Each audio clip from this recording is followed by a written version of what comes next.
Welcome everybody to the Cover 2 podcast on a gloomy October 30th, 31st, excuse me, Halloween. It's Halloween. Happy I almost Halloween. forgot for a second. Yeah, happy Halloween. It sure was Halloween for me this weekend, Jared, as my Los Angeles Dodgers lost the World Series in 5, a total dominating performance pretty much throughout the series for the Boston Red Sox, and we'll get more into the game in a second. But so the weather is projecting my mood there, as I'm getting a lot of people from Boston sending me videos of the parade as well. So that's nice to deal with. Jared, how was your weekend, and how's your Halloween gonna be today? Mine was great, man. I can't say that it's been as bad as yours. I was rooting for the Dodgers as the hometown team. Yeah. But throughout the series, you could just tell that, you said it almost right when we walked into the studio today, that Exactly. It took the Dodgers 18 innings to get one win. Yeah. So they had to fight and scratch and crawl to get one win, to whereas the Red Sox, they just looked more comfortable. It seemed like they had better depth. And overall, the Red Sox had complete control of the series. Yeah, no, it was disappointing if you're a Dodgers fan, but not as disappointing as last year when the same exact thing happened. But nonetheless, on this show today, in a second, we're going to be kind of recapping the World Series and giving you the lowdown on what we expect from the Red Sox and the Dodgers next year. Coming up a little bit later, we're going to re-predict the NFL season, kind of look into the second half, and kind of look over what we thought at the beginning of the season and now who we think is going to make the playoffs, some of the surprise teams, stuff like that. So a little re-predicting there. And then in the next segment coming up after this, we are going to look at LSU and Alabama, number 1 versus number 3, one of the biggest rivalries in college football, as well as look at the new college football playoff top 25. So now we'll jump back into the World Series. Obviously, if you are in Boston, the parade is going on, so you probably aren't necessarily listening to the show, but you'll hear it later on YouTube. This series was dominating from the Red Sox, and they seemed just to have better hitters, more clutch hitting, better pitching performances, and a better bullpen for sure. And we can get into the lowdown of specific events that happened, but like I said a couple times on this was a Red Sox team that was the best team in the MLB. And it was funny because you looked at, with the series ending on Sunday night, you had a lot of people talking on Monday and Tuesday in LA radio saying, well, yeah, the Red Sox were good. We all kind of knew this was going to happen. We just have to project a good face. And that's kind of the same thing I had in the back of my mind. It would have changed if they would have won Game 4 on Saturday night. They blew that one. The bullpen completely tarnished the possibility of winning a World Series in that game. But, like you mentioned, took 18 innings to win one game. That's not necessarily world championship level baseball. And the Dodgers, mode of hitting home runs, striking out, and walking didn't work at all, whereas the Red Sox mode of baseball, where they stole bases, made contact, and played really well with 2 outs, ended up working perfect for them. So, well-deserved for the Boston Red Sox. They're going to be a force to reckon with coming up the next couple of years, barring major injuries. And I just hope my Dodgers can finally seal the deal one of this year, because it does suck being a Dodger fan and having 2 years in a row getting that close and then not being able to pull it out. Right, well, that's my question to you as a Dodgers fan is, for a team who has gotten to the World Series back-to-back years, they've gotten there for a reason, obviously. There's no fluke as to why this Dodgers team is there. We know they have talent in their pitching staff and obviously talent hitting the ball. But why are they not able to put together the whole package when it counts the most? Is it because of the Red Sox? Like, do you have to just give the Red Sox credit, or do you put some of the like more of the blame on the Dodgers for not stepping up? Because to me,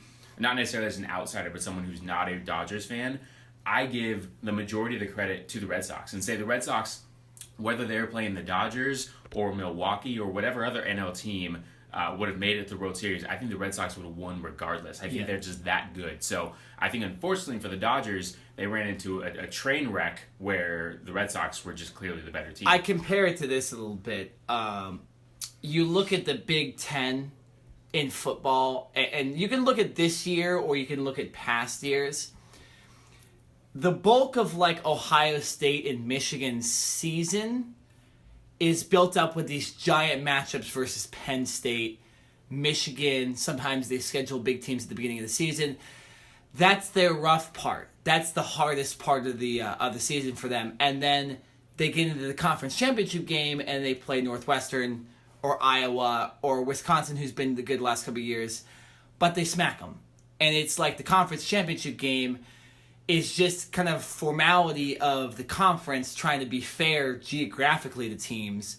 But realistically, everyone knew Michigan, Penn State, and Ohio State, and possibly Michigan State, all in the same division, were the best teams. This is how I compare the AL and NL playoffs this year. You look at the AL, you had the New York Yankees, 100 wins in the wild card game. The Oakland Athletics, 97 wins in the wild card game. The Boston Red Sox, of course, 108 wins, the most in franchise history as the number one seed. The Indians, who have a fantastic roster, and then, of course, the former champion Houston Astros, who also won over 100 games. And then you look at the NL, and the team that represents, after I've listed all those teams, in the World Series, had 93 wins. So the Dodgers team had literally almost zero chance to even have home field advantage in the World Series, showing you that the AL was going to be a little bit better this year. And you're correct. It would have been an upset if the Dodgers beat them in the World Series. I'm not saying they couldn't. There was very easy ways for them to win this World Series. The bullpens looked similar going into the series, and then the Dodgers kind of failed in their own right. I mean, you look at Game 1, they blow it in like the 7th or 8th inning with a big home run. You look at Game 2, they blow it in like the 6th or 7th inning with a big base hit. Game 3, they go to 18 innings and win, and they don't blow that one. And then Game 4, they go up 4-0 in the 6th inning and blow that one. So you look at that, that's 3 possible wins for the Dodgers right there if the bullpen just holds them steady. So this was a series the Dodgers could have won, or really any other NL team could have won. But unfortunately, the AL was the better league this year. And that's just the way it was. And the Red Sox were the best team in the best league, and they won the World Series in 5, and it wasn't necessarily a surprise to me once I started watching the rest of that series. Really after Game 4, and during Game 4, I was like, yeah, this is not probably going to happen for Dodgers. Well, I appreciate you being level-headed as a true Dodgers fan, because I know this is very, very tough. Sunday night you talk to me, I'm not saying the same things. I'm sure Sunday night you've got a couple drinks in you, you're a little upset. I also, quick thing, I also went to a Los Angeles Galaxy game that day before the World Series, and the Galaxy, all they had to do was win that game, and then actually later in the day I realized they only had to tie to make the playoffs. And they went up 2-0 and gave up 3 goals in the last 25 minutes and blew it and lost. And the whole crowd. And so I was dejected about that. And then we get home, the World Series starts, and then they lose too. And they lose the World Series, and I see the Red Sox. So not a very good day for what was the LA Sports Equinox Day, where they had 6 major teams playing on that day. That was pretty cool, by the way. That was pretty cool, and I'm glad I got to participate in that a little bit, even though it was a soccer game, which necessarily nobody really would think I would go to on that kind of day. But nonetheless, not too fun of a day on Sunday, but I've had time to marinate and time to look over what happened, and I can confidently say that the Red Sox were the better team. Yes, well, like I said, I'm glad that we're doing the show on Wednesday. You've had a couple days to calm down, collect your thoughts. And now, moving kind of past a little bit the World Series game, unless there's anything else that you really want to highlight, talking about the game. No, I mean, not really. I mean, we can go into the Rich Hill stuff if you want, and that decision by Dave Roberts. But I think the whole thing is, there's no reason to lament on those kind of plays. The Red Sox were just the better team. And no matter what Dave Roberts really would have done, whoever he would have brought in, there was a chance the Red Sox were probably going to get a home run, or we're going to get a couple of runs. It was just the Dodgers bullpen was not nearly as clutch as the Red Sox hitters. And so those were always going to be mismatches. I mean, J.D. Martinez, who in my mind should be the MVP this year, literally every time he came at the bat, it seemed like that guy was going to hit a home run. It's just he's a fantastic baseball player, probably one of the players the last couple of years that's been so worth the money. And it's mind-boggling that going into the beginning of this season, he wasn't even signed. It took until right before spring training. I think he only has a 3-year contract and stuff like that, or maybe a 4-year contract at max, which is, you look at Manny Machado and Bryce Harper this year, they're going to be asking for 10 years. Right. So I think JD Martinez might have screwed up the market for a couple people because they're going to go, well, if the Red Sox sign the MVP for 3 or 4 years, and I know he's older and stuff like that, and it's a huge age difference, but man, why would we sign these guys who are unproven in the playoffs to large contracts? But we can get into that too if you want right now, because the Dodgers have a couple decisions they need to make with their roster. But real quick first, I just want to get your thoughts on the Red Sox. What do you see from them coming up the next couple years? Because they're not going to lose Mookie Betts. They're not going to lose Benintendi. They're not going to lose Chris Sale. They're not going to lose JD Martinez for a couple years.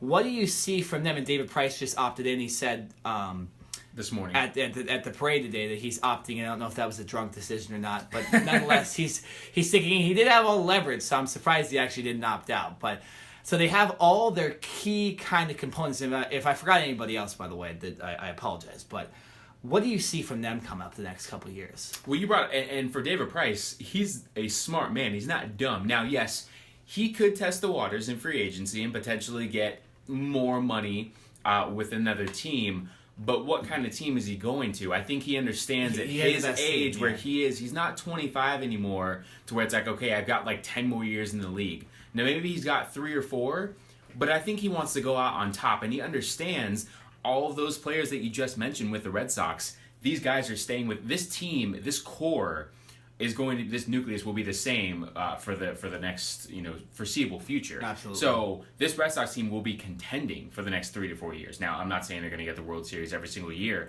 but I guarantee in the next 2 to 3 years they will be back in the World Series. And if I'm David Price in particular, I'm saying I will take a little bit less money to have another opportunity. A legit opportunity to win another World Series. Exactly, and that's what he did. Although his contract isn't a slouch or anything with the Red Sox right now. They signed him to big money after pretty successful seasons with Tampa Bay, Detroit, and Toronto before he got to Boston.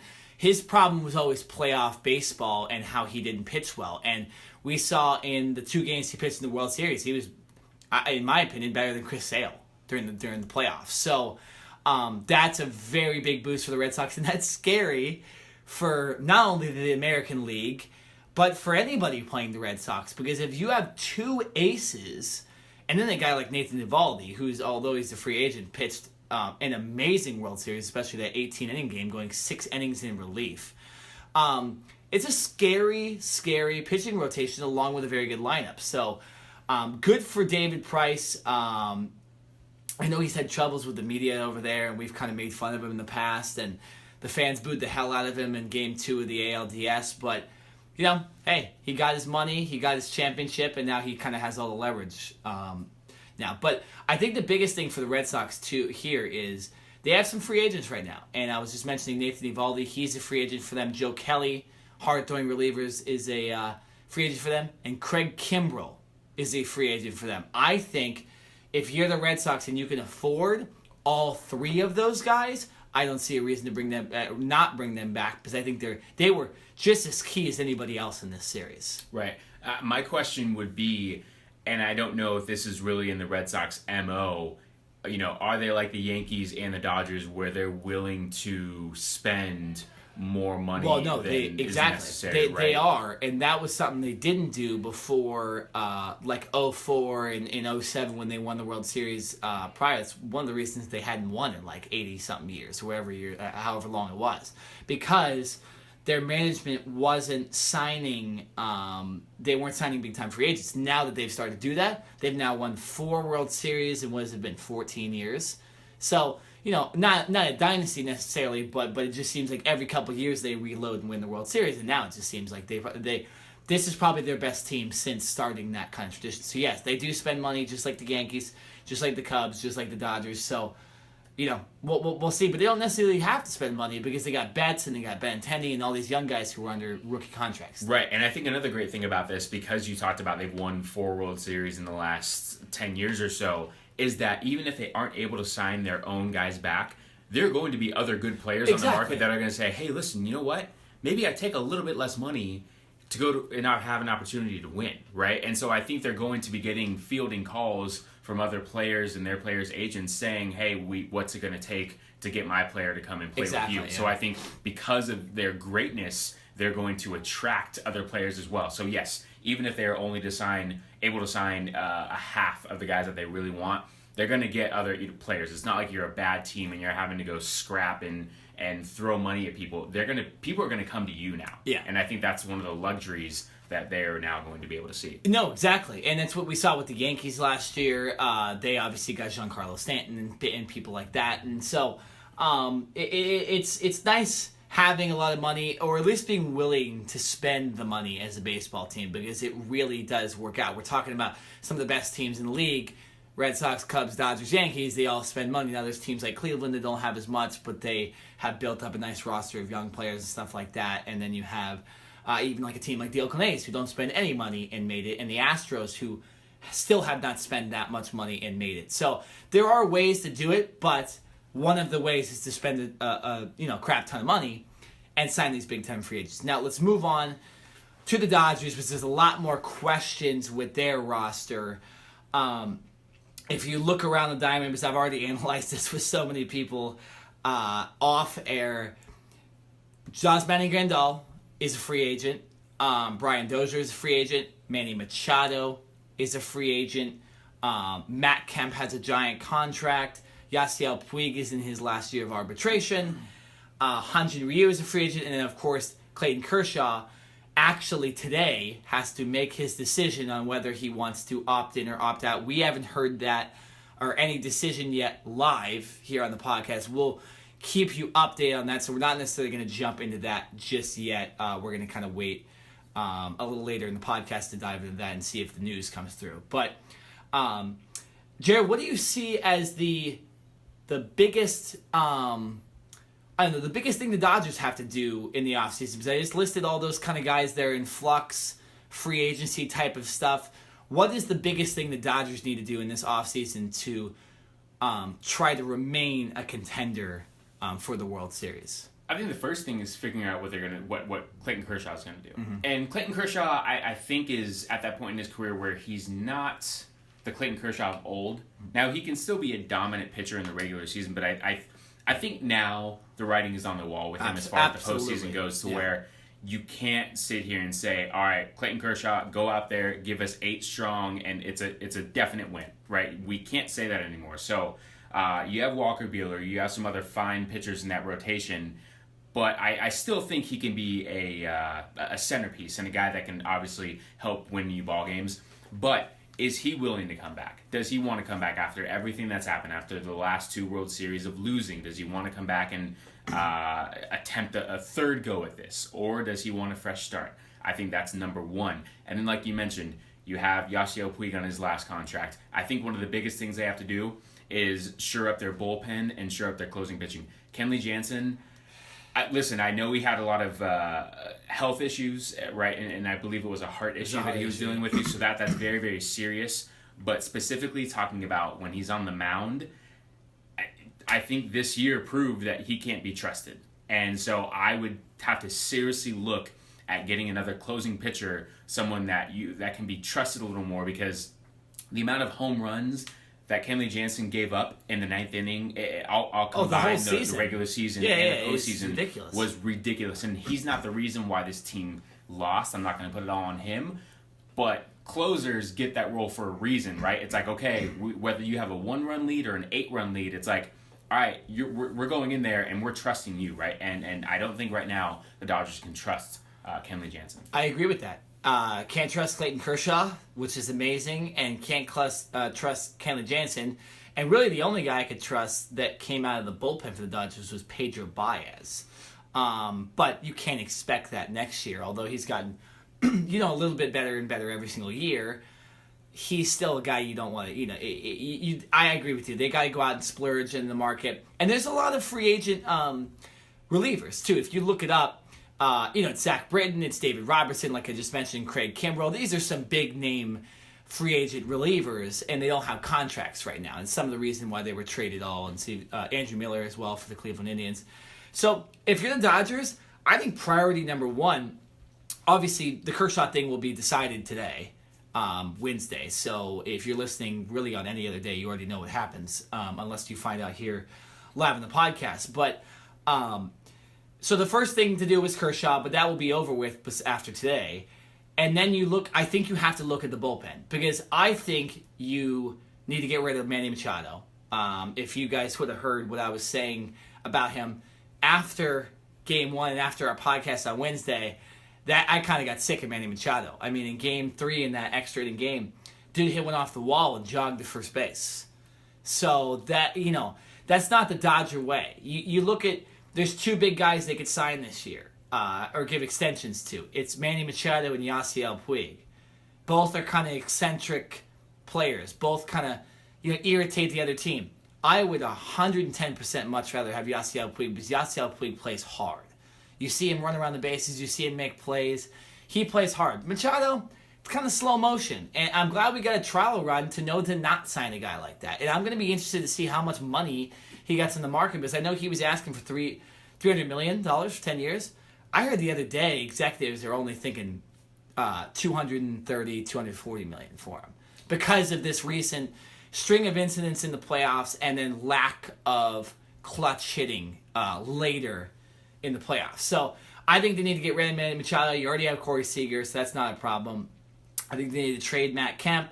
I don't really know what you do with Yasmani Grandal. The guy has proven to not be a playoff player. No reason to sign Brian Dozier, and I think the number one thing, though, is to go out and shore up that bullpen, because that was the biggest issue in the playoffs. See, I disagree. I agree and disagree with you on the Manny Machado points. I agree that he should not come back for the Dodgers, but I disagree on your points of even bringing him on this team. It's not like he was a rookie in the minor leagues and he's never been pulled up to the majors before. He's had a tenure with the Baltimore Orioles, and obviously the Dodgers don't play the Orioles, nor do they probably have a great relationship with them, because the Orioles are in the AL, the Dodgers are in the NL.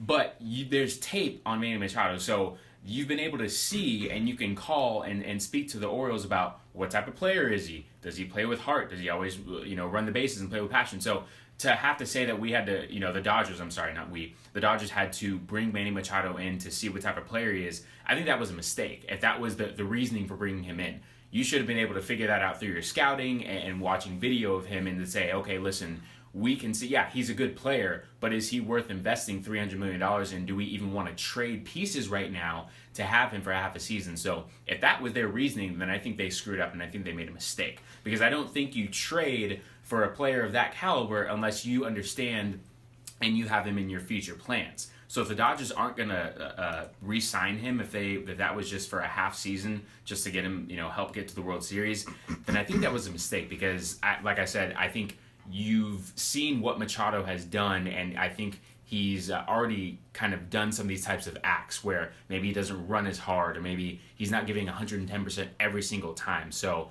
I disagree in that fact of where the Dodgers had to bring him in just to get a look at him. I think there's plenty of tape on him, and he's already proven what type of player he is. Well, I don't necessarily think it was they brought him in to take a look at him. They obviously, their shortstop at the time was Chris Taylor. And Chris Taylor, he was a shortstop when he came up for the minors, but the guy is not the prototypical, power shortstop the Dodgers are used to, at least the last couple of years. So I think they wanted to make a run at the World Series. At the time, the Dodgers, if you can remember during the regular season, really struggled, and they were kind of even struggling at that point, so they just needed a spark.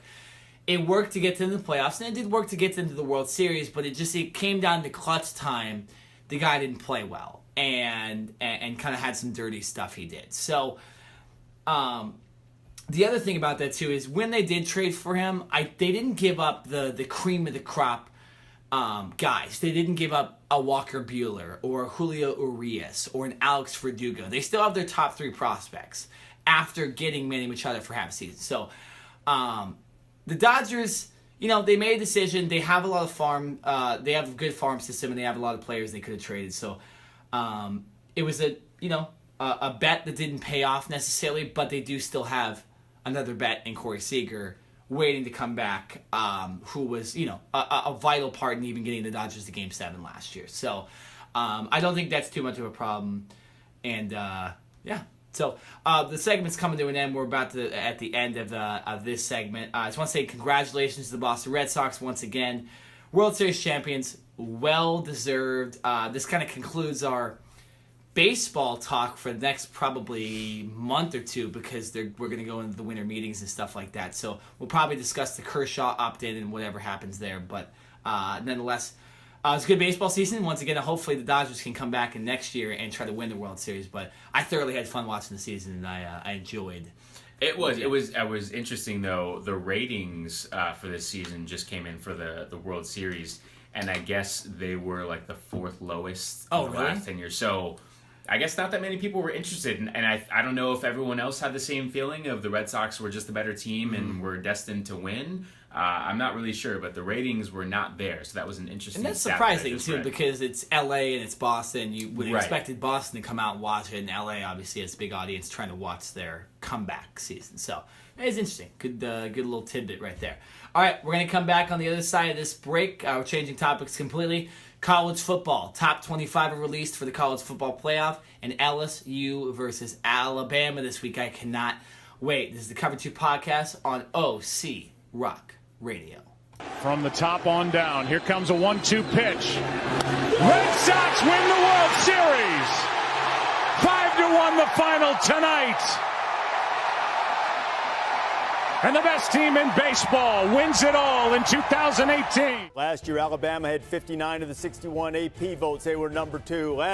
This year, they have all 60, and they have the blessing of the committee, at least for week 1. The Crimson Tide start off number 1 in the college football playoff rankings. That hasn't always boded well necessarily in the playoff. Just behind Clemson. Have we seen this movie before in the playoffs? I feel like we've seen that on repeat. Know the credits? Clemson, 1, 2. Let's see who's at number 3. Next 2 could be very interesting. LSU, one-loss LSU, lost on the road at Florida, but that great strength of record, sitting there ahead of an undefeated team. Let's see who's at number 4. One would assume Notre Dame, and it is. The Fighting Irish, a tough road test coming up against Northwestern, a dangerous Northwestern team on Saturday night. Cover 2 podcast back live on OC Rock Radio. Second segment of the show, jumping into college football, and the release of the college football top 25 rankings happened yesterday. Not really too many surprises with the top 2 selections, but there were some surprises going into the rest of the top 10. Yeah. And I was just looking at the top 10 right now, and I didn't realize that Kentucky is in the top 10, and we're not talking about basketball. We know how good Kentucky is in basketball. We're talking about football. The Kentucky Wildcats are currently ranked number 9 in the nation right now, going up against number 6 ranked Georgia this week. I just had to say that really quickly because I don't remember the last time, I'm going to have to look it up, but I don't remember the last time Kentucky football team was ranked in the top 10 of a college football poll. Sure wasn't recent, I'll tell you that. No, not at all. So, congratulations to Kentucky. Yeah. That probably won't last too long because you're going up against a Georgia somewhat juggernaut. Exactly. And Georgia will probably maul over you and guys. And there gives away our prediction for later in the segment, but good luck. So let's move on and continue. I'm just going to release the top 10 very quickly for those who did not get the update or did not watch the release show yesterday. Starting from 10 to 1. Number 10 is Ohio State.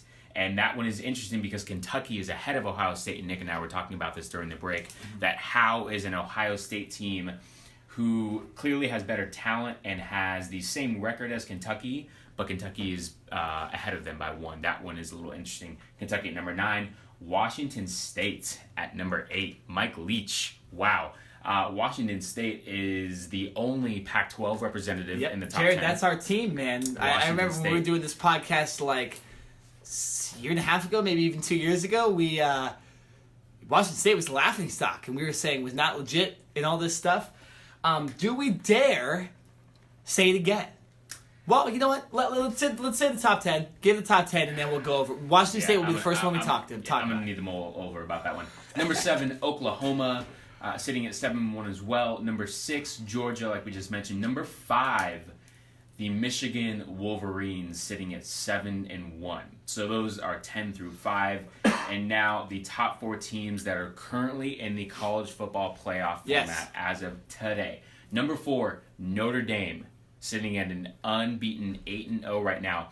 The important thing to remember with Notre Dame is that they're in an independent. So they are not in a conference. which means they do not have a conference championship game, so they do not get that extra week to prove why they deserve, which means during their regular season, they basically have to schedule harder games. Well, they pretty much have to go undefeated, barring a crazy year. You have to go undefeated and play relative opponents, because if you're playing, cupcake teams, I don't care if you go undefeated, you're not going to get in as an independent. Well, and they do that too. And obviously, we're not Notre Dame fans here, being USC kind of followers and stuff like that. But they scheduled a hard schedule this year, and so far they've gone the gauntlet and won every game, including a big win against number 5 Michigan earlier in the year. So you're right, Notre Dame does have to schedule non-cupcakes, but nonetheless, they didn't, and now they have a chance to go undefeated because they've won their biggest games. Right, and their schedule is pretty favorable. They're at Northwestern this week.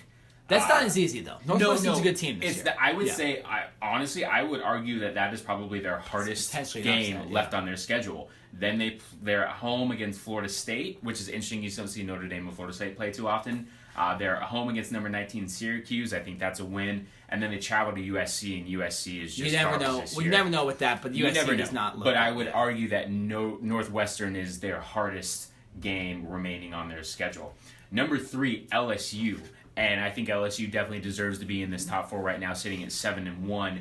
That Alabama LSU game, which we will definitely get into a little bit later, is the most intriguing matchup of this week by far. Possibly of the year, too. Number 2 is Clemson. I think they are deserving to be. I think Clemson is, I don't want to call them 1A, but I think in some respects you have to. Number 1 is obviously Alabama. I don't think that's any surprise. If you don't think Alabama is number 1, stop talking about college football. Alabama is in its own stratosphere. They are on such a different planet, it's not even funny. And so I think Clemson, realistically is by far the next best team. It's just that Alabama is so far ahead of everyone else. We all know that about Alabama's defense, and that's what they hang their hat on. But with Tua now as their leading quarterback, and the fact that they can throw the ball and throw for 350 yards a game when before it was, okay, let's play smart defense, let's run the ball, control the clock. Now they can put up 40, 50 points at will. And so this team has just become more and more scary. I would have to argue that this is probably one of the most talented Alabama teams in the last 10 years. Which is unbelievable. And we've seen the talent that is coming out of this team. Yeah. So this team is by far the best. So top 4 again, Alabama number 1, Clemson number 2, LSU number 3, Notre Dame number 4. Nick, give me your thoughts. You know what? I really like the top 6. I don't see much of a problem with it at all, because you look, obviously we're talking, Bama is the Golden State of college football this year. They're the clear best team. Who can beat them? Clemson absolutely deserves to be in the top 2 because they're undefeated. You have LSU, who's really earned their right with only a loss to Florida, I believe, on the road. The Florida crowd is a tough crowd to play in front of, so no big loss there, and Florida's number 11 as well. Notre Dame undefeated at number 4. Michigan, with their only big loss, coming to undefeated number 4, Notre Dame, and some big wins so far. And then Georgia, who did they lose to earlier this year? Georgia? Yeah. It wasn't a horrible loss. And so once again, they're a one-loss team. It was at LSU, and they lost by 20. 36-16. Okay, but at LSU is tough, and that might come into play with this big Alabama-LSU game. We'll see what happens there, and maybe give Georgia a little bit more credit. But nonetheless, you look at the teams after that, either have had way worse losses or just have less talented rosters. So I think these top 6, realistically, are probably the 6 teams that will probably get in, if you get what I'm saying. I think these are the teams where you look at it and you go, these are the six best teams in college football, barring any of them losing twice. I think 4 of these 6 teams are getting in. I'm going to give a little bit of credit here, or not credit, but kind of give a little shout out to Oklahoma. And their only loss was against Texas and the Red River rivalry, and they lost by 3. Yeah. So I think Oklahoma kind of needs a little say in there as well. Well, and here I agree with you. Now that I think about it, because I always forget that the Big 12 has a conference championship game. The way the conference championship game is set out for the Big 12 too, it's just the 2 best teams. I was making fun of college football in the geographical area of how sometimes you have a dominant team play a less dominant team in the conference championship, which realistically should be the best two teams. The Big 12 gets that right, and I really think every other conference should do that too. So Oklahoma, more than likely, I don't know the exact standings right now, more than likely will play Texas again in that conference championship game. And I've always been a big proponent.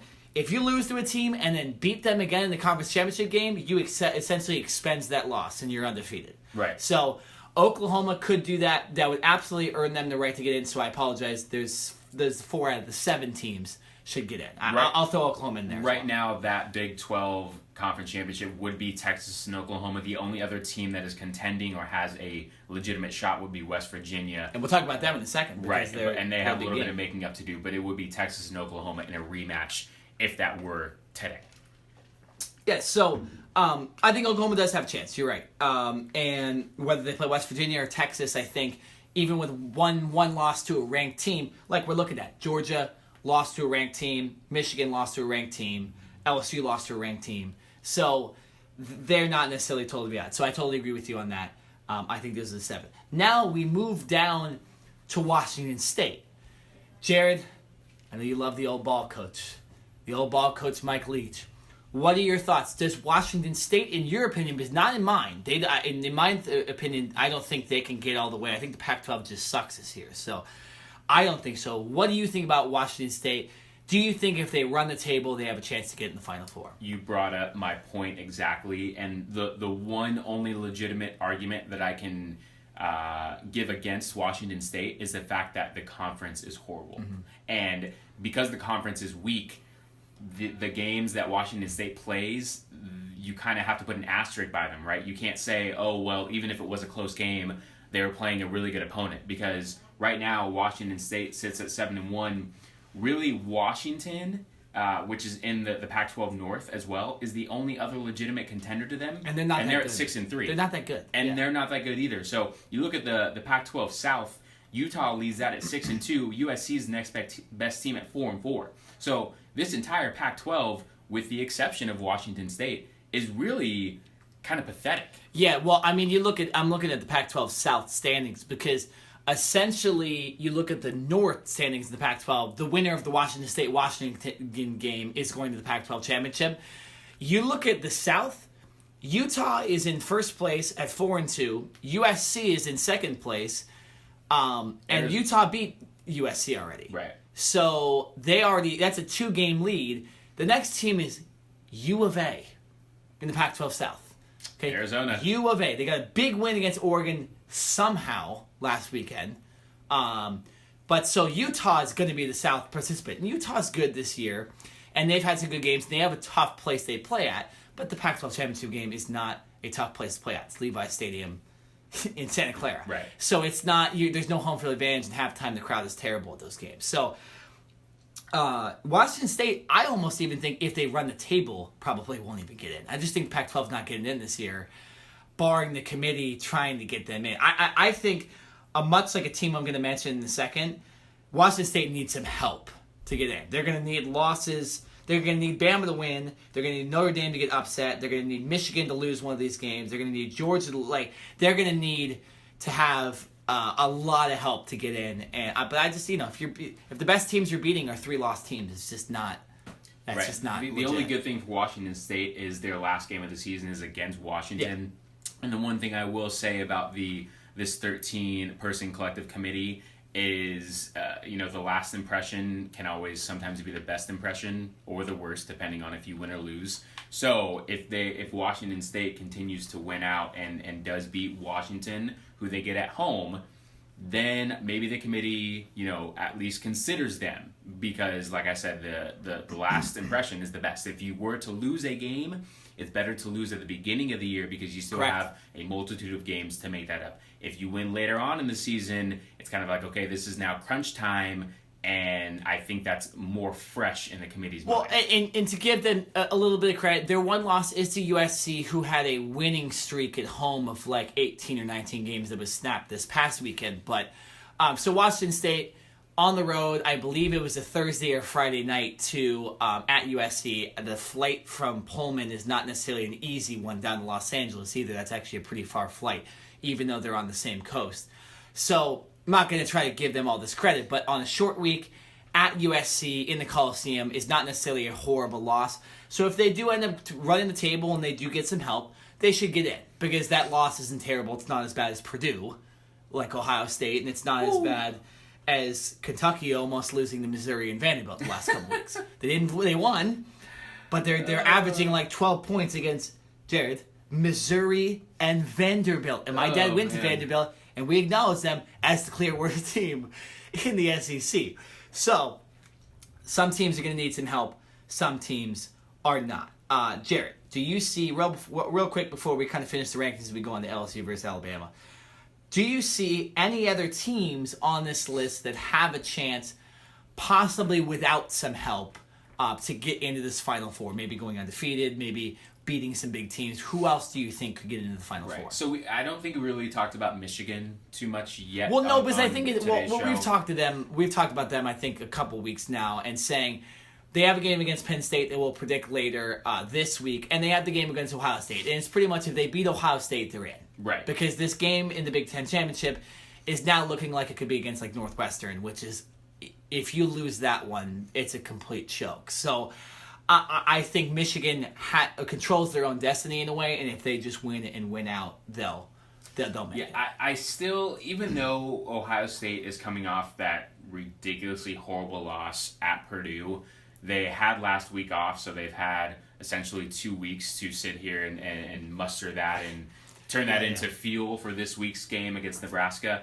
Wait. They play Nebraska this week? They play Nebraska this week. Poor Nebraska. Yeah, Nebraska is about to get a handful from Ohio State, right? Urban Meyer has had 2 weeks to sit here and put that loss in his players' face. I guarantee you they come out and show what this team is all about.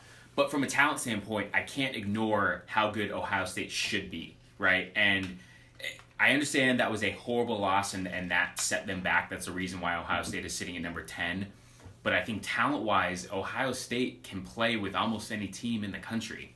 And so I just have to put them in the conversation. Yeah. And obviously it's going to take some losses by some other teams. Well, they're going to need to beat Michigan, too. And you're going to need to beat Michigan, which they do get the last game of the season. And like I said, the last games are the best impressions when it comes to the committee. But they're going to need either Washington State or Kentucky, which are probably the two most likely teams to lose in the top 10. But they're going to need some help. But I think talent-wise, Ohio State, from a talent standpoint, can at least be in the conversation as saying they can go up against an LSU. They can go up against a Clemson. Maybe they can stand a chance against an Alabama. I don't really know who can. They can go up against a Notre Dame. But I think Ohio State is the best. Ohio State and Oklahoma are probably the best two talented teams that can go up against the top four. Absolutely fair. And that's why I said at the beginning, I said the top 7, once you add the Oklahoma statistics and stuff like that, those are the teams that don't necessarily need help. If they just win out, they'll probably eventually get in. But Ohio State needs help. They can get a loss from Kentucky or Georgia this week. 100% that's going to happen because you can't tie in college football. So one of those teams loses and has 2 losses. That votes, in my opinion, Ohio State ahead of them. Washington State, if they lose any game for the rest of the season, are behind Ohio State. And then Oklahoma. If Oklahoma were to get upset or lose again to a West Virginia or a Texas, they also would vault behind Ohio State, and then with a win against Michigan, all they're really fighting for, they're fighting for that 5th or 4th spot. And that is how you have a chance with the name and the clout of Ohio State. I think they have a chance, but they do need that help. Like you mentioned, they cannot have these teams win out, and they're not going to get in with even the wins they have. Real quick, before we switch topics, because we've already gone 17 minutes on this, UCF, number 12, undefeated. I don't know how many games they've won in a row, but it's a lot. UCF does actually play their tougher opponents, and this is a higher ranking than they got last year at the beginning of the poll. This is another team that obviously needs help. But Jared, is there any disrespect toward UCF? Why after they kind of declared themselves national champions, they went undefeated, had an amazing coach, why do you think they're still getting this disrespect and aren't even in the top 10 with so many wins in a row? It's because of the conference that they play in. And the committee, for as open-minded as they want to seem to be, at the end of the day, if you are not in a Power 5 conference, it is going to take somewhat close to a miracle to get into the top 10, let alone the college football playoff, if you are not in the top 5 power conferences. And I think what Central Florida needs to do is better schedule their opponents. It's a very good point. I'm not saying that they had an easy schedule this year.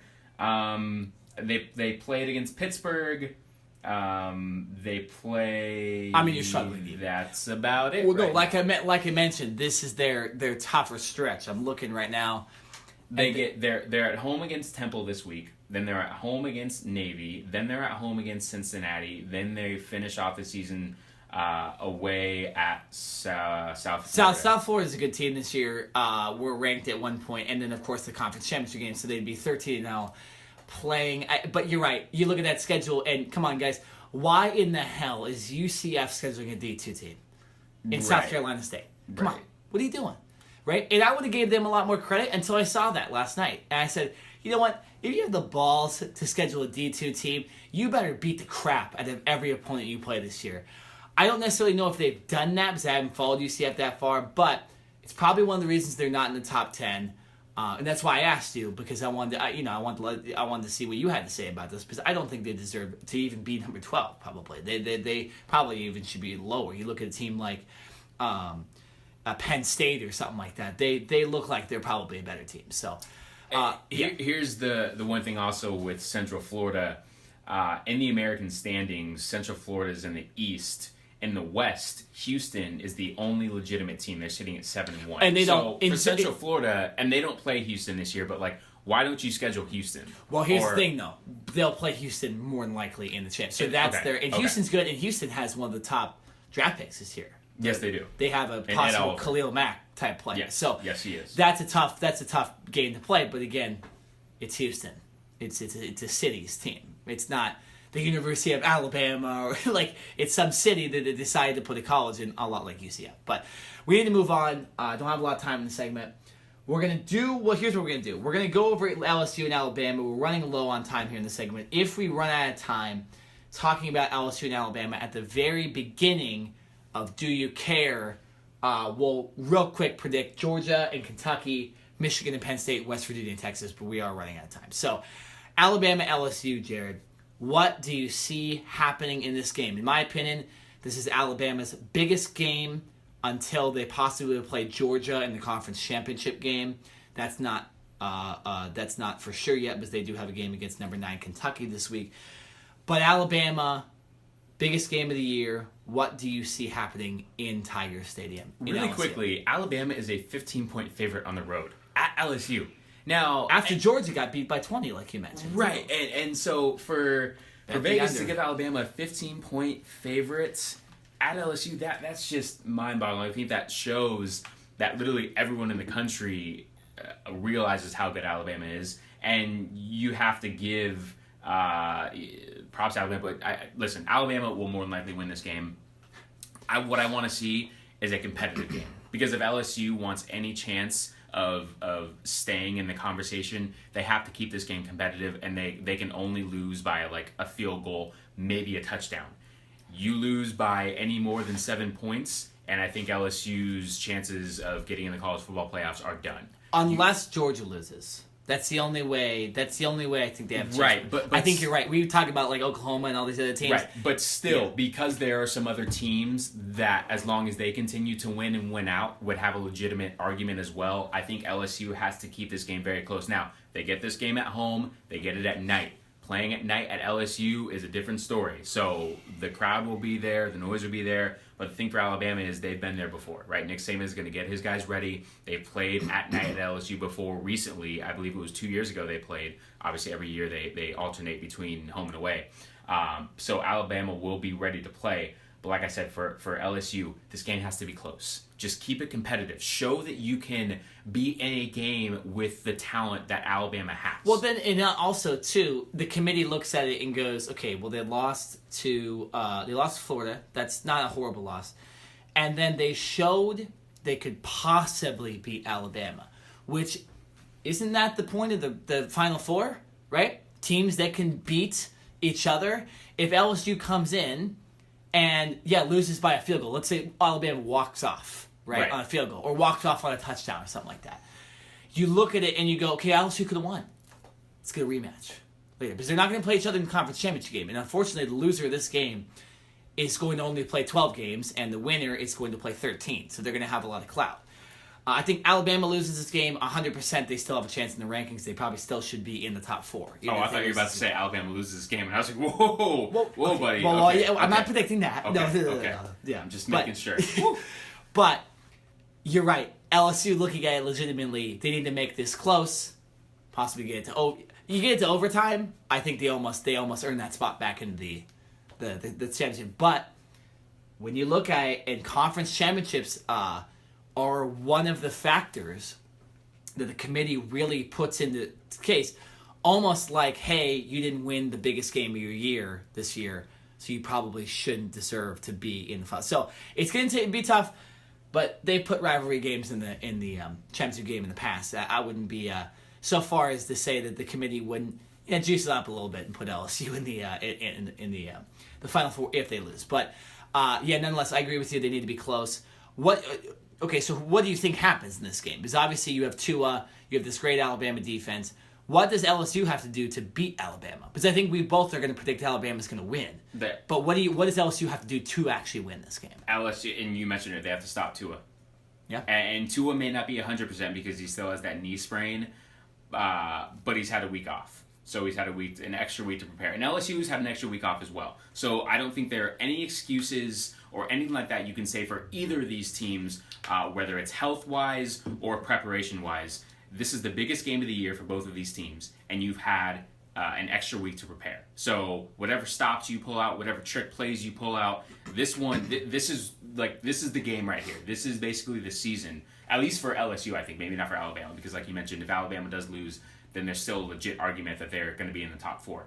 But for LSU, this is the granddaddy of them all, and this game right here will solidify whether you make it or not. So I think they have to stop Tua. And I think they can score points against the Alabama defense, but we've seen what Tua can do with his arm so far, and he's been slinging it all over the place. Yep. So for the LSU secondary, it's about containing the receivers and not giving up the big plays, right? You can give up the dinks and dunks and the 10 and 15 intermediate passes, but if you give up the long 30 to 40 passes, the fades and all that type of stuff, that's where Alabama starts to get in the role. They start to go up-tempo, and with the athletes that they have, they're almost unstoppable when they get to that point. So I think for LSU, contain Tua, make him throw short to intermediate, and make them sustain longer drives. Because if you give up the quick, like I said, 40 to 50-yard pass, and they're able to start to get on the roll, I think that's where things will start to unravel for LSU. Prediction for the game, score. These games are always low scoring. They're never super high. And I'm going 21-17. Okay. Alabama beats LSU. I'm actually going to double the score. Really? Well, in a way, I'm going to go 34-24. I think Alabama kind of pulls away at the end and scores near the end of the game and puts the game away. I think LSU has a chance. They might even be leading at halftime. But I think Alabama eventually makes adjustments, wins this game by 10, shows they're the best team in college football. And LSU ends up probably not making the Final Four in the long run. Now, it's the very beginning. Who the hell knows what's going to happen? This has already been a crazy college football year. But nonetheless, I'm going to go Alabama 34-24. All right, we need to go to break. We're going to come up at the very beginning of the next segment. We're going to predict Georgia and Kentucky, Michigan and Penn State, and West Virginia, Texas, a couple ranked teams playing each other real quick, and then we'll get into Do You Care, our favorite game here on the podcast. This is the Cover 2 Podcast on OC Rock Radio. The Browns have fired their head coach, Hugh Jackson. Just 3 wins over the last 2.5 seasons and a public power struggle with his offensive coordinator, Todd Haley. Well, they were trying to get it for Clay, and a man who came in 5 of 36 from 3 is 14 of 24 with an NBA record, 14 made threes in a game, and he did it in 2.5 quarters. The University of Maryland Board of Regents has reinstated head football coach DJ Durkin after he was placed on administrative leave in June. Offensive lineman Jordan McNair collapsed during her workout in late May and passed away on June 13th. James Brady, chairman of the Maryland Board of Regents, said, quote, "We believe that Coach Durkin has been unfairly blamed for the dysfunction in the athletic department. While he bears some responsibility, it is not fair to place all of it at his feet," close quote. They also recommended that athletic director Damon Evans continue in his role, while President Wallace Lowe, who publicly accepted legal and moral responsibility for what happened to McNair, will step down in June. We are back here on the Cover 2 podcast, running out of time doing our preparation in the break. So we're going to get to our favorite game here on the podcast in a second, but real quick, we want to give our just quick predictions on 3 other big college football games because we ran out of time in the second. We got a Power Pack podcast today, Jared. We got the World Series. We got all this stuff. Okay, so Jared, real quick, Georgia and Kentucky, what's your prediction? Who wins?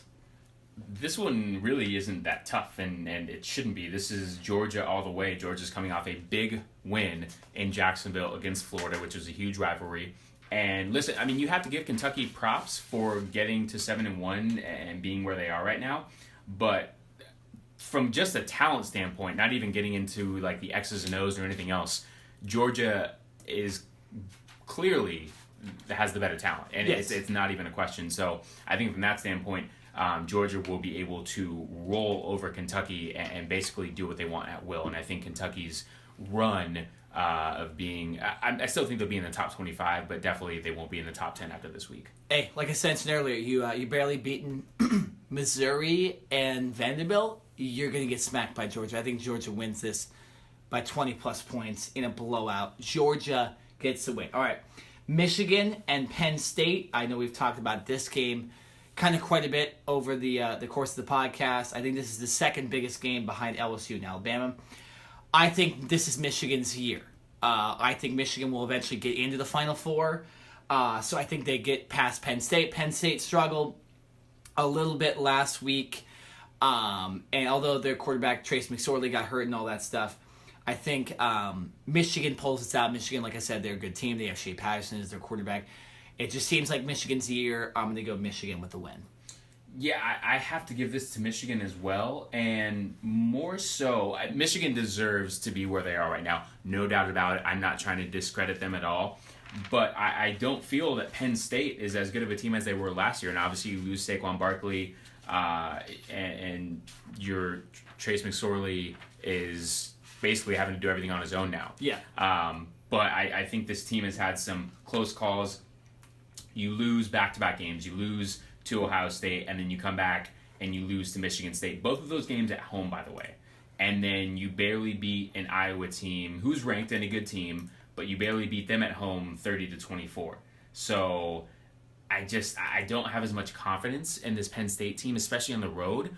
And I don't feel – I think they can match up talent-wise with Michigan, but I think Michigan is on a roll right now. And I think their confidence is skyrocketing finally because – Jim Harbaugh was basically about to get fired. And I think he's somewhat resurrected his career, at least for this season. So, Michigan at home, I'm taking Michigan. I just don't Exactly. The home game also adds to it. Michigan doesn't tend to lose at home. So, I think we both agree with that. Real quick, too, the Georgia-Kentucky game essentially is also the game for that division, too. The winner of that game will probably play in the conference championship game for the SEC against either an Alabama or LSU or possibly an Auburn, someone like that. So that's a big game. Here's another game that's probably for a spot in a conference championship game. West Virginia versus Texas. We mentioned Oklahoma is up there with 1 loss. The other 2 teams are West Virginia and Texas. And like we mentioned, the best 2 teams play in the Big 12 championship. This game, the winner of this, goes to the Big 12 championship game. Jared, who wins and goes to the Big 12 championship game? West Virginia wins this game. I think West Virginia offensively is very, very good. They can score a lot of points. Their quarterback is Will Grier, is probably the number 1 or number 2 rated quarterback going into the NFL draft this year. And I think this is where he proves why he's a top-tier quarterback. You're going into Texas, who is having a good season, but Texas does have 1 extra loss on their record. They're 6-2. West Virginia is only 6-1. I don't know if I trust Texas. Texas has had a good season, but they've had a roller coaster season. I mean, they start off the year losing to Maryland for the 2nd consecutive season. Last year, they lost at home to Maryland to begin the season, and then this year they lose at Maryland. So it's like, oh my gosh, they're starting off bad again, and then all of a sudden they go on a win streak. But it's like, well, they got to win against Oklahoma. That's it. Who did they really play, right? The game against SC was supposed to be big. They blow them out. They played Tulsa, TCU, and Kansas State. I mean, those aren't really like big surprises there for me. And then they lose in a close game to Oklahoma State. So that game was only lost by 3 points. So I just think West Virginia, especially with their quarterback, they have the advantage at quarterback, and I think their offense will win them this game. There's a key right there. You said that they have they win the quarterback battle. I think Will Grier is better than Sam Ehlinger. I'm going to go with West Virginia as well. I hate that we agreed on all three of these, but nonetheless, all of our college football games we expect to have the same winner. So if we were betting, we would win. We would not win any money. But nonetheless, that's dumb. I think West Virginia is the better team. Texas has lived off this big upset win versus Oklahoma, but upset wins tend to not get you any further than maybe to feel good about yourself. Okay, West Virginia is the better team. I would expect West Virginia to be in the conference championship game. I thought they were good at the beginning of the season. They have one loss in the season. I'm not going to discredit them completely. But West Virginia is also, what are they, number 13, I believe? Yes, they are. Yes, number 13. So you never know. One of those teams that needs some help, but also could possibly get into the Final Four if certain things happen and they get a big win versus Oklahoma. I think West Virginia is the better team. Texas, like I said, has lived off a win against Oklahoma. West Virginia wins this game. All right, Jared. It's been about a 6-minute wait. But you know what time it is? Yes, sir. But I'm going to let you do the honors. It's time for Do You Care? It's a favorite game here on the podcast. If you don't know how to play, you don't get to play, but you get to listen to us play. We ask each other whether we care about a topic or not, and we answer whether we care. It's that simple. So, Jared, per usual rules, you get the first question. Jared, do you care? Sticking to college football. That USC has fired one of Clay Helton has fired a family friend and demoted T. Martin. No, I don't care. This USC team has been such a disappointment this season. Coming into it, you have JT Daniel, who is the true freshman, coming out of Mater Dei. We all know that the Mater Dei USC pipeline is very strong, and everyone expected JT Daniel to come in and basically take over what Sam Darnold did, and that has not been the case. JT Daniel has been injured, and he has looked like a true freshman. And because of that, this team is sitting at just above a 500 record right now, and they are not playing their defense. Honestly, their defensive coordinator should be fired. Like, they're not playing good offense, but their defensive coordinator needs to be fired more so than anyone on the offensive side of the ball. So Clay Helton is an offensive mind, and he says he's going to take over the play calling duties.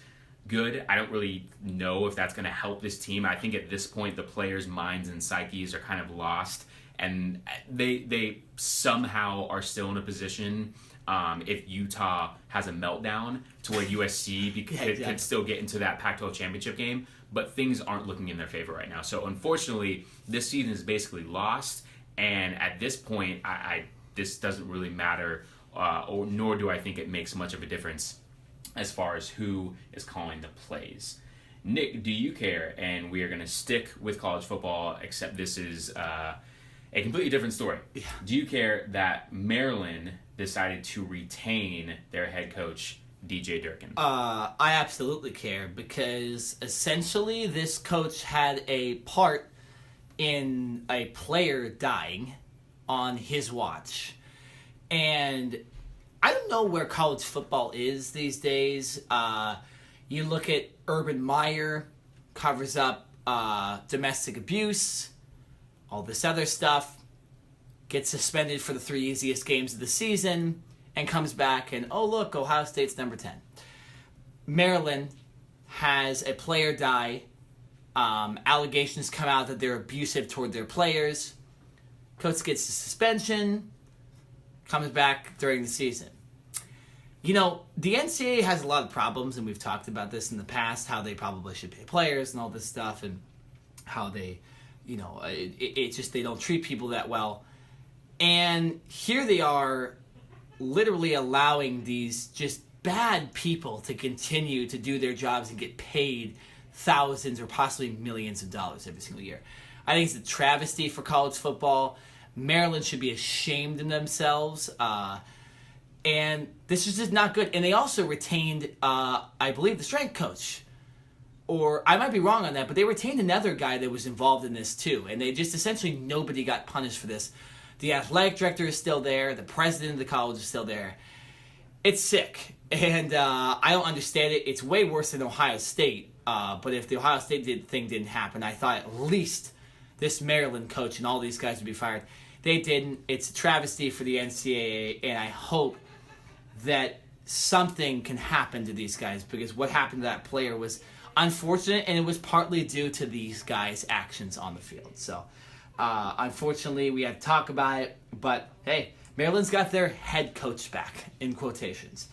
Jared, moving to basketball, do you care that Ty Lue has been fired as the Cavaliers head coach? No, I don't care. And if people know anything about the NBA, the writing was basically on the wall. And this is why you can make an argument every single year that LeBron James deserves to be in the MVP conversation. And it's not, they're like, this isn't funny, this isn't a joke. Look at what LeBron James did when he was with the Cavaliers. And then he left to go to Miami. And what happened? The Cavaliers were so horrible that they weren't even in the conversation to make the playoffs. Remember in the horrible Eastern Conference. Tristan Thompson said before the season, they're still a team beat. And everyone's beat them. Well, I mean, technically when you want to look at it on paper, yes, they are the team to beat because they were the conference champions last year. But guess what? You don't have LeBron James. Kevin Love is now out for a month with a foot injury. Yeah, exactly. Right? J.R. Smith is not happy at all. You have Kyle Korver, who is supposedly on the trading block. I mean, this team is just in shambles right now. So, unfortunately, I think the thing that is the most irritating is this season is, 2 weeks, maybe 2.5 weeks in, and now you fire Ty Lue. Why fire Ty Lue right now? Like, why would you not have let him go in the offseason and just say, hey, you know what, we're just going to get a fresh start? Like, no one's dumb, okay? They understand that they were going to take a drop off with LeBron James not on this team anymore. So why even keep Ty Lue if this management and ownership had an idea that they were going to let him go if the team didn't start well? Of course the team wasn't going to start well. Now, maybe they wouldn't have expected them to go winless. Maybe they would have expected them to get 2 to 3 wins in this short time period.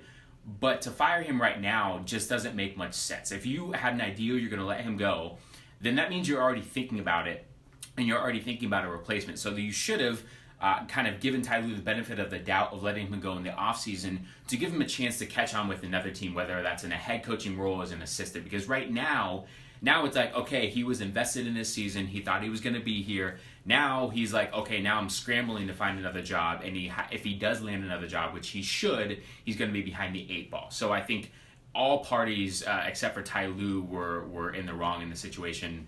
And but guess what? This is Cleveland. This is what Cleveland does. And it's not really surprising. Well, I have to disagree with you with something you said.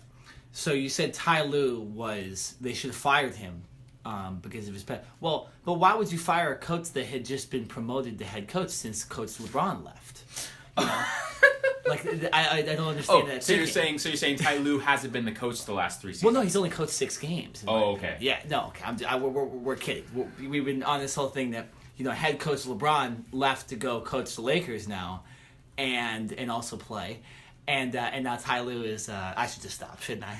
It's okay. No, keep going, man. No, well, Jared, it per the game, you have to ask me now the next question, so I have to eventually stop talking. Oh boy, Nick, do you care that Klay Thompson broke the record with 13 3-pointers in a single game? No, I don't. And I don't because, I said this on Twitter, there should be an asterisk around every accomplishment the Golden State Warriors players make. Because they have so many times where they're wide open or have positive plays for themselves because, they're an all-star team. All-star teams have guys that perform well in every single game. We've been seeing Steph Curry go off. Steph Curry, I think, scored 50 points the other day and had like 11 threes in the first half or some BS like that. Something like that. Kevin Durant has had multiple 40-point games. who knows what DeMarcus Cousins is going to be. Draymond Green gets a triple-double, and now Klay Thompson has broken the record and had amazing quarters and amazing halves before. This is not impressive to me. Like I said, there should be an asterisk on every Warrior accomplishment unless they win the finals, because you should win the finals and you win the playoffs. That's not easy to do, whether you have a stacked roster or not. Getting through the gauntlet, we've even seen this with Team USA in the Olympics. If you even have an all-star team, you still have to win the whole thing. So I'll give them credit in the playoffs. But anything before that, I'm sorry. I cannot be happy. I cannot be positive. Although Klay Thompson is a local guy, he went to the high school that my brother goes to right now. I could care less. The guy is wide open probably every single play, and he hits 13, 14 three-pointers or whatever he hit. Not impressed. I am somewhat impressed that he did this in 3 quarters, in 26 minutes, but literally I think anybody could have done this in 3 quarters that is an all-star player for the Golden State Warriors. So, nonetheless, no, I do not care. Jared, you could stick in the Ohio area for this next question. Do you care that Hugh Jackson and Todd Haley were fired from the Browns? Oh man, Cleveland is having a bad year so far sports-wise. I think the Indians are the only team that are any sort of relevance. They were the worst team in the AL to make the playoffs, and they got bounced by the Red Sox in 3 games. Ooh, Cleveland not a lot of wins. Is going backwards. Yeah, they've had the 2 wins that Cleveland has had, I believe, in the month of October, have been from the Browns.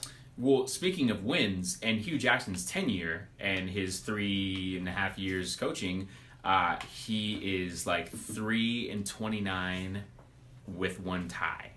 So there's a reason why he got fired, and he should have gotten fired along with Todd Haley. And I've always said this with coaching, whether it's the professional ranks or the collegiate ranks, it doesn't matter. You have to give a coach at least 3 years in order to bring his own guys and implement his own system in there. And I think Hugh Jackson has had enough time to do that.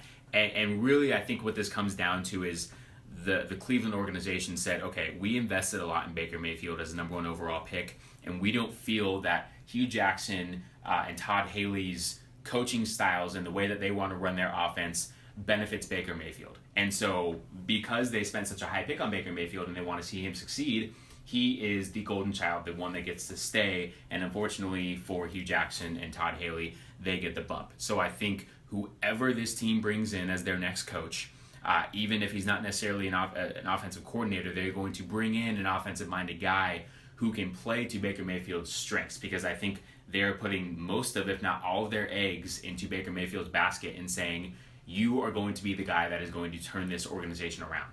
And so, yeah, I'm not surprised that Hugh Jackson was fired. I never like seeing coaches get fired in the middle of the season, but the performance that this team has shown so far, they almost had to let him go right now and say, okay, let's see if we can at least get some type of relevance out of the rest of this season and see if we can improve Baker Mayfield's play and have him going into next season 2020 with a better mindset. So not surprised at all. Nick, last question per usual for you, sir. Do you care that JT Realmuto, did I say that correctly? Yes, you said it. Do you care that he wants a trade out of the Miami Marlins? Yes, I care about this a lot because I mentioned, and there was a reason I didn't extend on this at all in the first segment. The Dodgers, my team, my guys, who just lost in the World Series, potentially have a need at catcher, because I don't believe they're going to sign back Yasmani Grandal.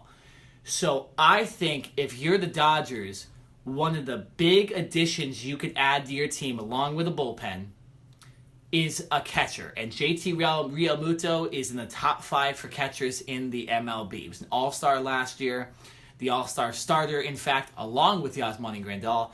Grandal has shown he cannot play in the playoffs very well, so I think he gets the boot here, and the Dodgers should trade for JT Realmuto. Now, there are other teams that need a catcher. I think this is obviously showing that JT Realmuto, this was the last guy to possibly get traded from this Marlins team when they had that fire sale. They gave away Stanton, they gave away Osuna, they gave away Yelich. Realmuto was the 4th guy, and they now are going to give him away too, or at least hopefully they do. But so I don't think it will take that much to get him either, because he is a catcher and his stats are great, but they're not all world like, say, a Machado or a Harper or something like that. But I think he is valuable, and I think the Dodgers, they're a team that's probably going to make the playoffs every single year, or at least be extremely close. So they need to make additions. Even if they have an all-star catcher, the guy can perform in the playoffs and with bench. So go out and get another catcher, and you have an opportunity because the guy is a free agent anyway, so you don't have to trade him in any deal or get rid of him or anything. So I think if you're the Dodgers, go out and get JT Realmuto. All right, that's the end of Do You Care?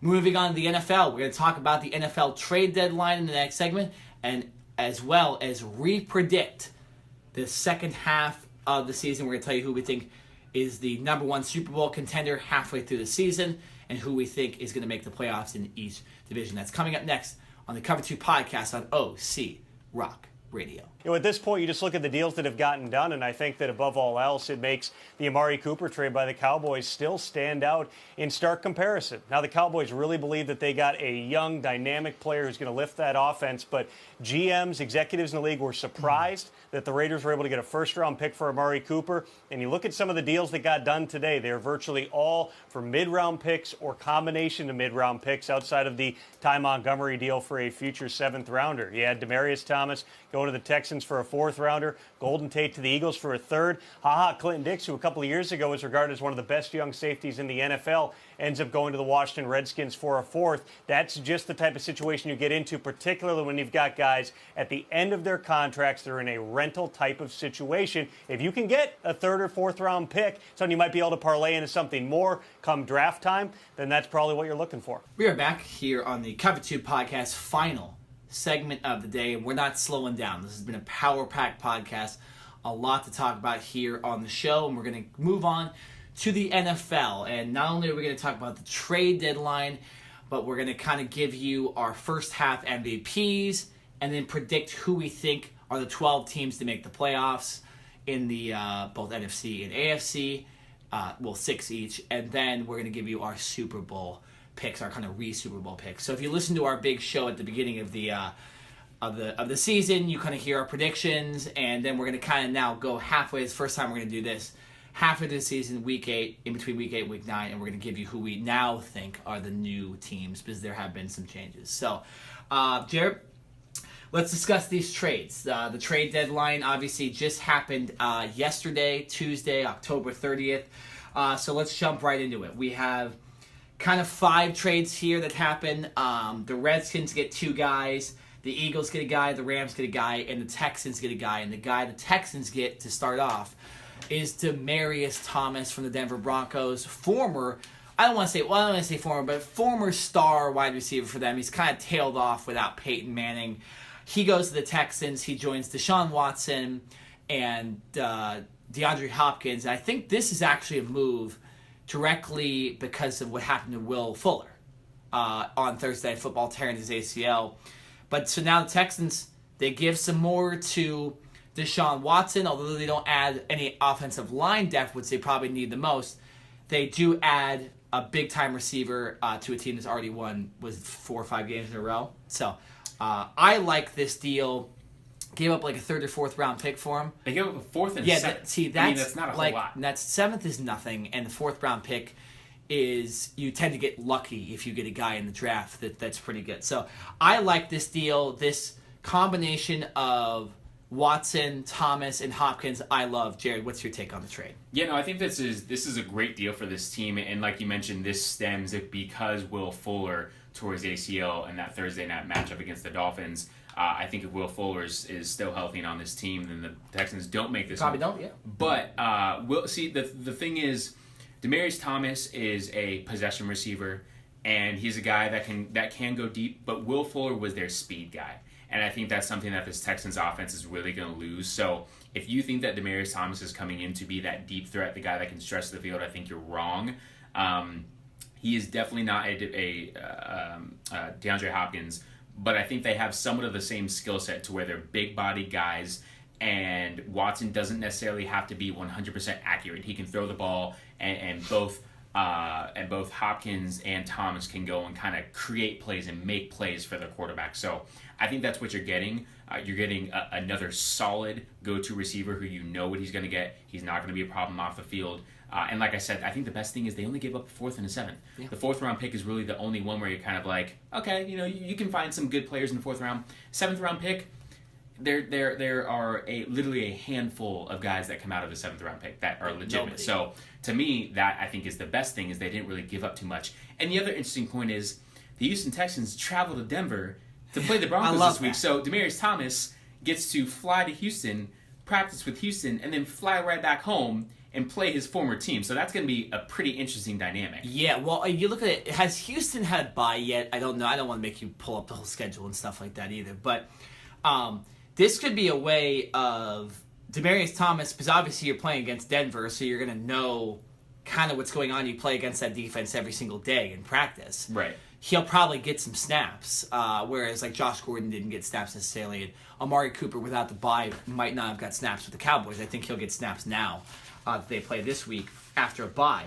But so you can really start to you can lead slowly Demaryius Thomas into this. He gets a little easier of a matchup, and I love that they did this against the Broncos, because now you have even a better chance to beat a good Broncos defense on the road, because you took one of their best offensive players away from them.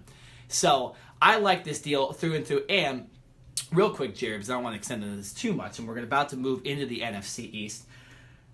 Why would Demaryius Thomas go for a 4th rounder and Amari Cooper go for a 1st? It's pretty easy, and it comes down to 2 things: money and age.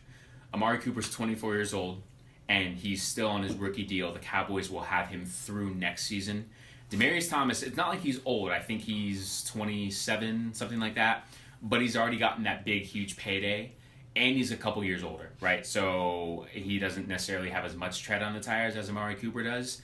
And there's an argument when Amari Cooper is healthy that you can maybe compare those 2 receivers. So, I mean, if the Cowboys were ever interested in Demaryius Thomas, I guarantee you they would have never given up a 1st-round pick.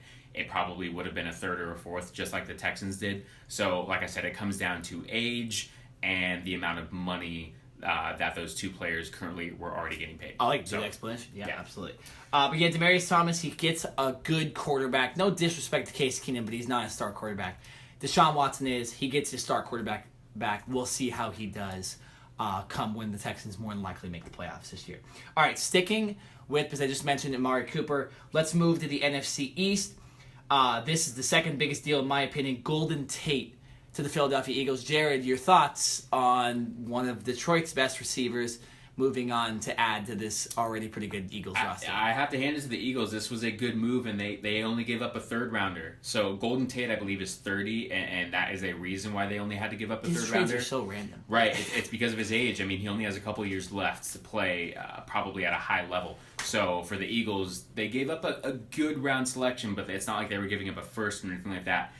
The Eagles, they did the same thing. This is what they did last year, right? They got Alshon Jeffrey. They traded for Jay Ajayi.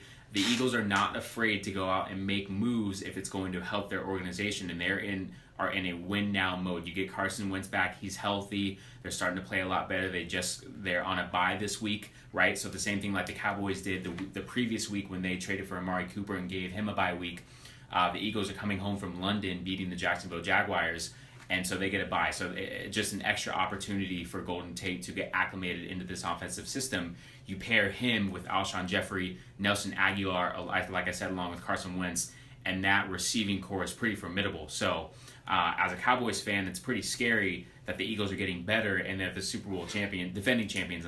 So they're sitting at 4-4 right now. So it's not like they've had the best season, but I mean, this is what they did last year, and they started to go on a roll. So if Carson Wentz can stay healthy, you have to consider the Eagles to at least contend for a playoff spot with this move. Yeah, I like this deal for the Eagles. It also helps out my fantasy team since I got Kenny Galladay on my team. So there you go. Hella glad that Golden Tate's out there because I thought he was their number 1 or /2. And now biasly I have probably the Detroit Lions number 1. Nonetheless, though, for the Eagles, hey, I think this is all response, and you can echo this right after I say this. I think this is all in a response to the Cowboys adding Amari Cooper. And, I'm glad these guys aren't all throwing out first-round picks because essentially everybody would be traded for a first-round pick at this point. But Golden Tate is a solid receiver. He was good for Seattle. He has been great for Detroit. Really, besides this year, he's been good, but he hasn't been the same. And now he joins an Eagles team that already has Nelson Aguilar, Alshon Jeffrey, and now Golden Tate. So Carson Wentz has got more and more options, and I think the Eagles are the team to beat in the NFC East after this deal. Let's stick to the NFC East. The Redskins, Washington Redskins, they trade for Clinton-Dix. We're actually going to move on to the Packers in some way. The Packers trade Clinton-Dix to the Redskins, setting up one of the best safety tandems in the NFL, in my opinion, in DJ Swearinger and Clinton-Dix. And they also have Josh Norman as a DB on that team. And then the Packers also trade Ty Montgomery. But give me your thoughts on the Redskins, because the Montgomery trade is more of a funny kind of thing. Your thoughts on the Redskins bolstering their defense? Yeah, I think this was for two reasons. Mainly, one, because the Redskins saw the Cowboys get Amari Cooper. They saw the Eagles get Golden Tate. Everything, yeah. And for the Redskins, you have to say, okay, we have a top 5 defense, but we can always improve. DJ Swearinger has been a legit safety for them, and then their other two safeties are more, in a sense, depth guys. And so if you have an opportunity to trade a mid-round pick for Clinton-Dix, who has been a 2-time Pro Bowler already in his early career, I think you definitely have to do it. So I like the move for the Redskins. I don't like it as a Cowboys fan, but I think it was a smart move for the Redskins to help and bolster that defense. And you did say Ty Montgomery to the Ravens. This one is an interesting story for those who didn't see it last week. The Packers were playing at the Rams. The Packers were down by 2 points. They were down 27-29. Actually, they were down. You're right. They were down by 2. The Rams had just scored and they were kicking off. Ty Montgomery was taken out at some point in that game, and he was pretty upset. Well, Ty Montgomery is their main kick returner, right? So the Packers coaching staff went to Ty Montgomery and said, hey, if this ball is kicked into the end zone, take a knee, and we'll take the ball to the 25-yard line. Oh my goodness. What does Ty Montgomery do? He disobeys what the coaching staff tells him to do. He runs out the kick, and he fumbles the ball. The Rams get it. The Packers and Aaron Rodgers don't even get an opportunity to come back on the field and attempt a game-winning drive, and the Rams run out the clock and win the game. That right there is total disrespect. And because of that, Ty Montgomery is now in Baltimore. Guess what Baltimore traded for him? Not a 2019 pick, like this upcoming NFL draft. They traded a 2020 7th-round pick. Fantastic. That right there is basically saying, Ty Montgomery, we don't even care if we get anything back for you. We just don't want you on our team anymore. But we don't want to cut you. Right. We just want to trade for a guy in 2 years. They literally probably just put out a quick email blast to any of these teams and said, we will take anything for Ty Montgomery. And I'm sure the Ravens are like, we'll give up a 7th-round pick for next year. Why not? We'll take a chance on him. So that one was a little interesting. But hey, listen, I mean, if you want to disobey your coaches and not give Aaron Rodgers, arguably the best quarterback in the league, an opportunity to win the game, you're going to get cut. Yeah. Right? That's just a stupid move on your part. I don't care how mad you are. So, for Ty Montgomery, you get a fresh start, but, I mean, you've got a lot of explaining to do, my friend. Ty Montgomery, essentially, he hurt the Packers' playoff chances with that kind of play. And so, absolutely deserved to get traded. And the Ravens, he's kind of turned into a running back after being a wide receiver at Stanford in the beginning of his career. They already have Alex Collins and Javaris Buck Allen, so I see him more in the return game, but he just literally made his worst play as a pro in the return game. So I don't really know why the Ravens necessarily traded for him. I could have seen a team that maybe is maybe he's rebuilding or something like that, pick him up, maybe the Raiders, something stupid like that. But it doesn't matter. That trade doesn't matter, and that's more about the disrespect that he showed on Sunday in the Packers' biggest game of the season. As far as goes, like I mentioned, he now makes this Redskins solid DB core even better. In my opinion, one of the best in the league. So I like that trade for the Redskins. And it makes the NFC East really fun to watch for the rest of the season. because you now have the Cowboys bolster their offense, which they needed to do. The Redskins bolster their defense, which they needed to do. And the Eagles get a little bit better and start to rebuild that team from last year's Super Bowl contention team. And then, of course, you have the lowly Giants, who just suck a lot and lose every game. So you have the three teams battling. Do you want to say something about the Giants? You picked up your mic real quick. No. I love that the Giants are horrible. Listen, you have Saquon Barkley, a fantastic, going to be a great running back. You just paid Odell Beckham Jr. a ton of money, and then you have Eli Manning, who can't throw a 5-yard out. So I love it. The Giants are bad. They've been bad for the last 2 years. So now basically the Cowboys only have to worry about the Eagles and the Redskins.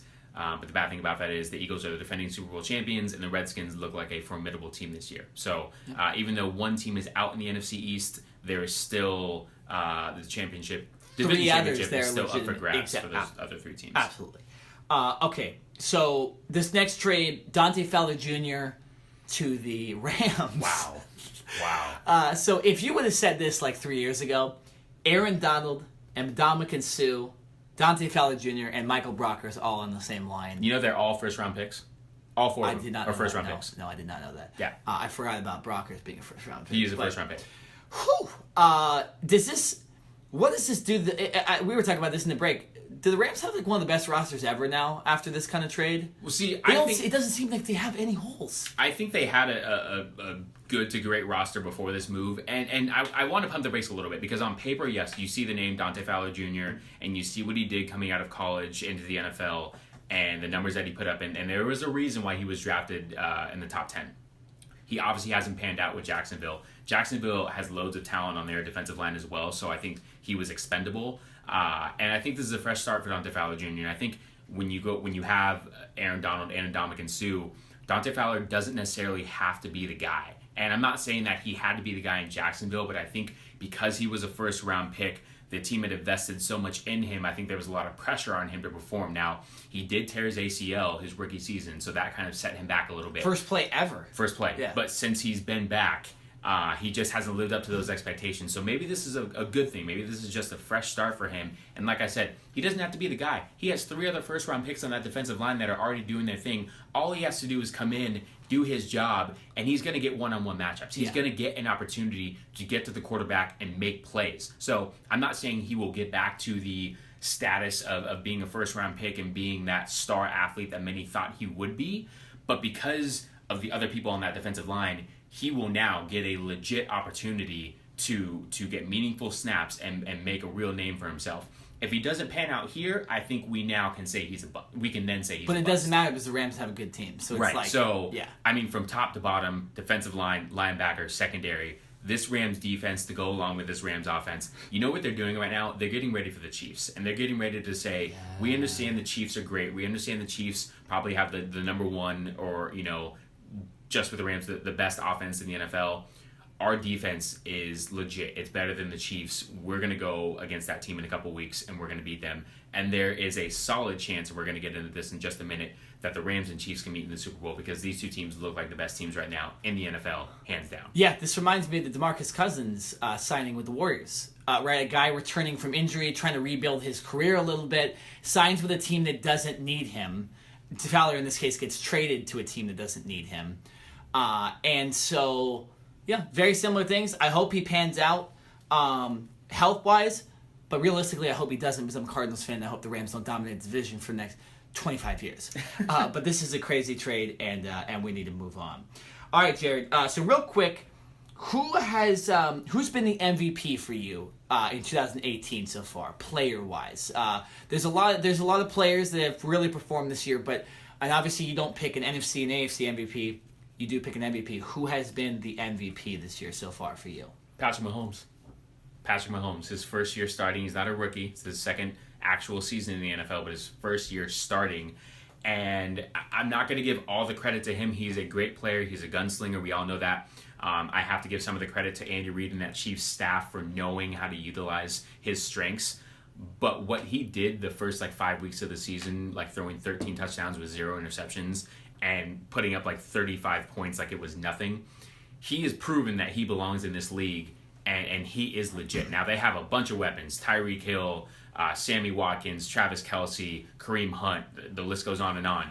but there's got to be someone throwing them the ball. So I understand that Patrick Mahomes is young, and there's other guys that can be listed in this as well. Drew Brees is probably the next guy that comes to mind for me. But right now, Patrick Mahomes, I think, deserves the MVP at this halfway point.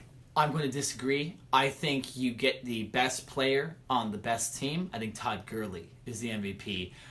When you have a fantastic running back that can really lead the way, I think that guy should receive absolute consideration for the MVP. I know you know probably about that with Ezekiel Elliott being on your team. I think you give it the old Charles Barkley treatment. Best player on the best team wins the MVP. I'm going to go with Todd Gurley. Patrick Mahomes, not a bad pick either, but I think Gurley's been unbelievable this year. All right, Jared, let's jump right into the playoffs. We only have about 5 minutes left in the podcast, so we kind of just got to go through who we think is going to make the playoffs, and then you make a Super Bowl pick. So I'll just let you take the reins here. Give me your NFC teams, your 6. Give me your AFC teams, and then who do you think the Super Bowl winner is? I'll start with the NFC. I think there are 2 teams that are elite in this division or in this conference, and that's the Rams and the Saints. I think they're by far the 2 best teams, clearly. So I put them as division winners and the top 2 teams in the NFC. Third, I go with the Chicago Bears. You can obviously make a case for the Packers because Aaron Rodgers is there. But I think the Bears are a surprisingly very good team offensively. They spread the ball around. Mitchell Trubisky gets the ball to different receivers, so you can't just key in on one guy. And that defense with Khalil Mack is very, very good and very almost good. Underrated. There's not that many people talking about that defense. But when Khalil Mack is there, and when he does get healthy, I know he's a little banged up right now, that defense is very, very strong. So I'm going to give it to the Bears to win that division. Right now, I have to give the Redskins the lead in the NFC East. The Redskins look like the best team. We just mentioned they just traded for another safety. They look like the best team right now in the East. The 2 wild cards, I'm going to give it to the Carolina Panthers. Cam Newton, I think that team is good enough to make it into the playoffs, and the Philadelphia Eagles. I know they're sitting at 4-4 or 500, but Carson Wentz, he's looking better and better every single week, and I just can't discount that team right there. So that is my 6 for the NFC. Okay, real quick, I agree with you. Rams and Saints are the leaders of the league, but I'm going to say the NFC South is between Carolina and the Saints because they haven't played each other this year, so we don't know who really is the best team. Carolina Panthers have extremely impressed me this season. Only 2 losses compared to the Saints 1. They play each other at the end of the season, so I kind of put Saints or Carolina as the NFC South division winner. Both of them make the playoffs. I think the Eagles win the division. I just think they have a better team. They're just better than the Redskins. And they'll make it in. And I put Chicago / the Vikings, because if I'm not mistaken, Chicago and the Vikings have not played yet this season. So I think the winner of that division makes the playoffs. The loser doesn't. And then I'm going to go the same thing with the 2 wildcard teams. I'm going to go Redskins and Cowboys. I think the winners of that series of games also makes the playoffs. So kind of, I didn't give 6 exact teams, but I just think certain scenarios haven't been played out yet, so I can't make a full prediction. I'll start with AFC real quick, too. AFC, I'm not going to go in order at all. This is I'm going to go Patriots, Texans, Chiefs, and Steelers clearly win their division. I don't think there's anything different that's going to happen with there. I think the Chiefs are the best team, although they did lose to the Patriots. I think they'll get even better and find a way to beat the Patriots. Spoiler, I think they're going to make the Super Bowl. And then the 2 wildcard teams, this was a little easier for me too. Los Angeles Chargers, I think, absolutely make it, but they will not win the division. The Chiefs are just too good. And then I think the Baltimore Ravens get in. The number 1 defense in the NFL.